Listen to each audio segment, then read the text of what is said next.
കോട്ടയം പാല കൈത്തോട്ടത്തിൽ കണ്ടെത്തിയ മൃതദേഹാവശിഷ്ടങ്ങളുടെ ഇൻക്വസ്റ്റ് നടപടികൾ ആരംഭിച്ചു.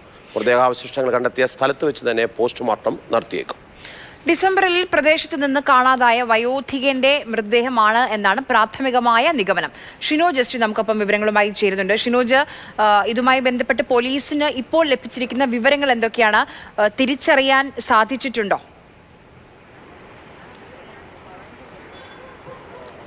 ആര്യ, ഇന്നലെ രാത്രിയാണ് പാലാ മേവടയിൽ ഈ കൈതത്തോട്ടത്തിനിടയിൽ വെച്ച് ഒരു മൃതദേഹാവശിഷ്ടം കണ്ടെത്തുന്നത്.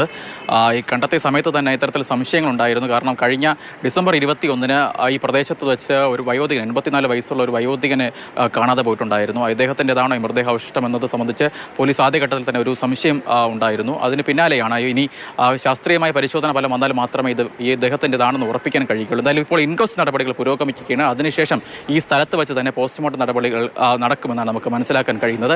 എന്തായാലും ഏറ്റവും പ്രധാനപ്പെട്ട കാര്യമെന്ന് പറയുന്നത് ഇത് സ്ഥിരീകരിക്കേണ്ടത് തന്നെയാണ്. പ്രത്യേകിച്ച് ഈ മൃതദേഹാവശിഷ്ടത്തിന് സമീപത്ത് വെച്ച് കണ്ടെത്തിയ വസ്ത്രങ്ങളൊക്കെ തന്നെ ഈ കാണാതായ വയോധികൻ്റെതാണ് എന്ന് മക്കളൊക്കെ തിരിച്ചറിഞ്ഞിട്ടുണ്ട്. എന്തായാലും അദ്ദേഹത്തിൻ്റെ തന്നെയാണ് മൃതദേഹാവശിഷ്ടം അദ്ദേഹത്തിൻ്റെ തന്നെയാണ് എന്ന നിഗമനത്തിൽ തന്നെയാണ് പോലീസ് ഉള്ളത്. എന്തായാലും ഒരു ശാസ്ത്രീയ അടിത്തറ വേണം. അതുകൊണ്ട് തന്നെ DNA പരിശോധന ഫലം വന്നതിന് ശേഷം മാത്രമേ അന്തിമമായ തീരുമാനത്തിലേക്ക് പോലീസ് കടക്കുകയുള്ളൂ.